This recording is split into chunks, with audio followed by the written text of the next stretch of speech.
Hello, this is John Robles. I'm speaking with Mr. Len Bracken. He's the author of 6 books, including The Shadow Government 9/11 and State Terror. He's also a specialist in international affairs and international relations and an accredited journalist. This is part 3 of an interview in progress. Do you think it is really possible that a government could kill 3,000 of its own citizens as a pretext to bring about a hyper-security state and a condition of endless war? Right. Wars in Afghanistan and Iraq and the establishment of the Department of Homeland Security, which probably will make, the Gestapo look like some kind of utopian paradise when it's all over. You think it's possible? You think that's realistic? Yeah, I do think it's possible. I think that, you had people like Samuel Huntington with his book, The Clash of Civilizations. That there seemed to have been this idea that they would start this war on terror to pick up, where the Cold War left off. And of course, a lot of this all goes back to the thing that you brought up before, which is this Project for a New American Century. Mm-hmm. And of course, Bamford came back in another book called The Pretext for War, where, he goes into great detail about how misleading it was for the Bush administration to try to link 9/11 to Iraq. And of course, a lot of this all goes back to the thing that you brought up before, which is this Project for a New American Century. So many of the people that were part of that are tied to, how can I put it, neoconservatives around Leo Strauss at the University of Chicago who believe in the noble lie that can justify any kind of action. Len, I was wondering if you could tell me anything about an article which appeared, I believe it was in Newsweek, somewhere around the 15th of September.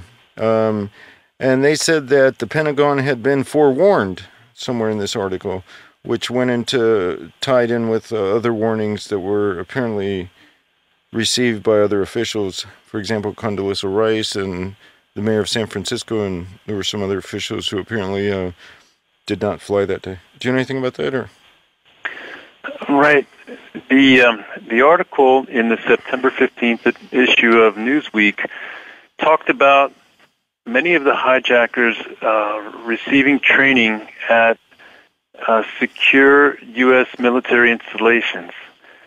But it also mentioned that senior Pentagon officials were told not to fly and to cancel all airplane travel reservations on the day before the 9/11 attacks. Mm-hmm. This was in the article, and when fellow researchers of mine spoke with one of the authors of the article, a very senior journalist, mm-hmm. he denied that this information was actually in the article. And then my friend, in turn, said, "Hey, it's right here. You can see with your own eyes that this is what it says." And he said, "Well, then that's not true." So he denied the veracity of his own article. Now, with regard to some of the training, probably the most notorious example mm-hmm. involves a 24-year Air Force veteran by the name of Lieutenant Colonel Steve Butler, who was essentially the dean of students at the Defense Language Institute in Monterey, California. Mm-hmm. And he said that that one of the hijackers, and it's this Saeed Al-Ghamdi, a difficult name to pronounce. Mm-hmm. Saeed Al-Ghamdi was actually trained at his institute, and there may have been others as well. And this Saeed Al-Ghamdi was actually one of the 3 hijackers who took flight training at Pensacola Naval Air Station. Mm-hmm. Mm-hmm. And then, of course, Colonel Butler was actually chastised and given some kind of disciplinary action on the basis of having made accusations. Disciplinary measures were taken against him mm-hmm. because he accused President Bush of knowing about the impending attacks and doing nothing. So here's a quote from the letter that he wrote on May 26, 2002, in the Monterey County Herald. It says, of course President Bush knew about the impending attacks on America. he did nothing to warn the American people because he needed this war on terrorism. Mm-hmm.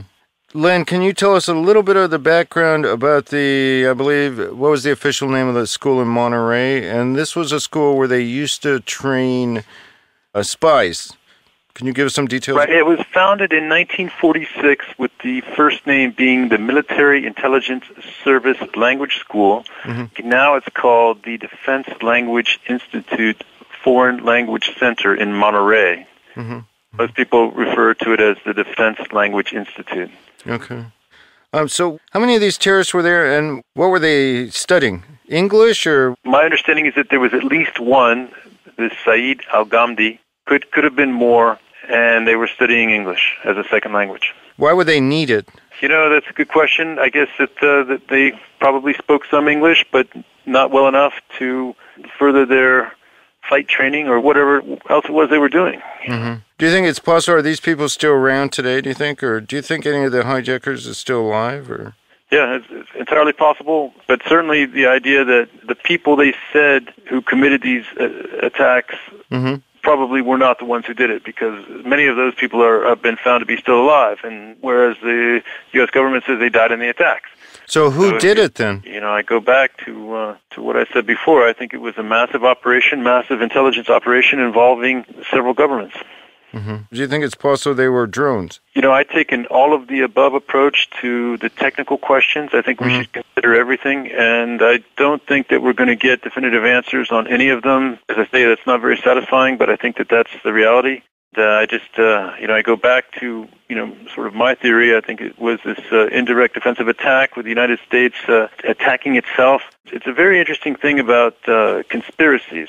In his discourses, Machiavelli talks about 6 types of conspiracies. Mm-hmm. And he says that an attack against one's own country is actually very easy to do. Mm-hmm. And so you have it from a figure no less than Machiavelli saying that, someone in a position of power decides to attack his own country, that he certainly would be able to do it with relative ease. Yes, sir. But it might be interesting to include, when people talk about conspiracy theories and try to dismiss this type of thinking, these things have been around for a long time, and you have, political mm-hmm. analysts of the stature of Machiavelli presenting his classification of types of conspiracies, actually. Yeah, right. Back to the language school, I believe the person you mentioned, he wrote a letter to some newspaper? Right, it was in the May 26, 2002, Monterey County Herald. I have a portion of it here at hand, and he said, of course, President Bush knew about the impending attacks in America. He did nothing to warn the American people because he needed this war on terrorism. So that was written by a 24-year veteran of the Air Force, Lieutenant Colonel Steve Butler, who was the Dean of Students at the Defense Language Institute, who said that Said al-Ghamdi and perhaps other hijackers were students at the Institute. He needed this war on terrorism. Why do you think that is? I think it's filling the vacuum created by the end of the Cold War. You had to have something to sustain the defense industrial complex, which is really sort of if you were to say it more accurately, it's probably a military intelligence complex at this point. And you might even call it a military intelligence pharmaceutical complex, because there's a lot of drugs are being given to the people that are involved in those operations, I believe. Whether they branch out into pharmaceuticals or intelligence or military, I don't think it's important. It's that same shadow government, if you want to call them that. But that was the title of the book. But unfortunately, I don't have the definitive list of those responsible. We can always keep looking, but it's hard to really know exactly, who is pulling the strings, who are the puppet masters. Yeah. Now, Len, your theory. What is your gut feeling? What is your theory? Who was behind this? What do you think really happened in your gut, in your heart? I mean, who do you think really did this? I think it's a group, sort of a amorphous group called the Safari Club. And this Safari Club started back in the 70s when they had the Church Committee looking into the activities of the CIA. It comprises Saudi Arabia, Israel, and the United States primarily, could bring in other intelligence agencies, conceivably Pakistan, in this event. So the Safari Club came into being in order to prosecute just these kinds of things that would never be allowed by, let's say, the parliaments and the Congress of the United States, the legislative bodies. So that's my gut, is that it was some kind of group.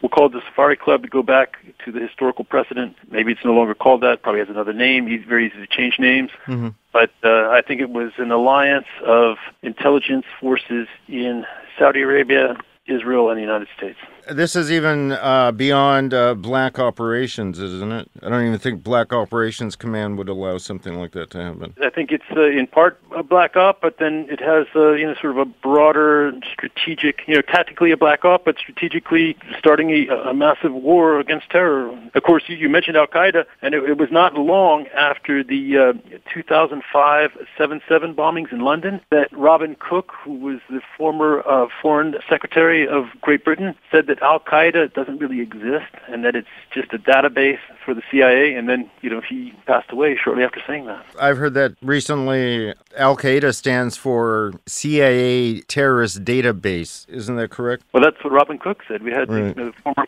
Foreign Secretary of Great Britain said that. Well, Al Qaeda was begun, we know, in Afghanistan to fight the Soviet Union. Osama bin Laden got his start in that war. Osama bin Laden had a CIA codename of Tom Osman when he toured U.S. military installations and was privy to weapons demonstrations and things like that. Many people probably don't know that. The man who came up with that information, one Orlin Grab, he's no longer with us. He was forced to live in South America or someplace after publishing that information. He died a few years ago. So Saudi controlling Al-Qaeda, the U.S. funding controlling Al-Qaeda, and now let's look at Syria. 426 children killed as a pretext for another aggressive military attack. What do you think about Syria?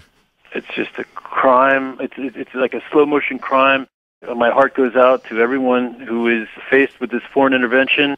I wrote a general theory of civil war. I would say that this is not a civil war. This is most clearly a foreign intervention using irregular troops to do it. Non-state actors, right? Right. President Assad, he said himself, there's tens of thousands, he said. There are tens of thousands of imported foreign mercenary, quote-unquote, jihadists. I don't know if you want to call them jihadists because, obviously they have economic interests and they're in there being paid, but he said tens of thousands. It's almost beyond belief, and most people don't believe it. Most people say, it's some conspiracy theory. It can't happen, especially with what they're fed in the U.S. media. The U.S. media, even if they know this, many U.S. reporters, they know this information, but they can't talk about it because they'll lose their jobs. There's an interesting connection, and we do depend on Russian media to a large extent to bring us some news, but there is an interesting tie-in between 9/11 and Syria, and that is in the person of Thierry Meyssan, who wrote The Big Lie, which was